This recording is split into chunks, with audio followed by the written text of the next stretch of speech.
पालशेत high school इमारतीचा काही भाग कोसळल्याची एक अत्यंत चिंताजनक घटना गुहागर तालुक्यात घडली आहे। गेल्या 3 दिवसांपासून सुरू असलेल्या मुसळधार पावसामुळे तालुक्यात अनेक ठिकाणी पडझड आणि नुकसानीच्या घटना घडल्या।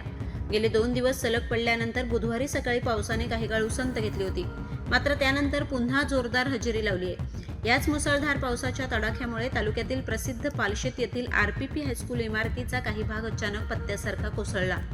सुदैवाने ही घटना घडली त्यावेळी परिसरात विद्यार्थी किंवा कर्मचारी नसल्याने कोणतीही जीवितहानी अथवा दुखापत झालेली नाही। मात्र इमारतीच्या सुरक्षिततेबाबत चिंता व्यक्त केली जात असून संबंधित यंत्रणेकडून पाहणी करण्यात येण्याची अपेक्षा व्यक्त केली जाते। मुसळधार पावसामुळे भाग कोसळल्याचा प्राथमिक अंदाज व्यक्त केला जातोय। घटनेची माहिती मिळताच स्थानिक नागरिकांनी घटनास्थळी धाव घेतली आहे, तर पुढील दुर्घटना टाळण्यासाठी परिसर सुरक्षित करण्यात आलाय।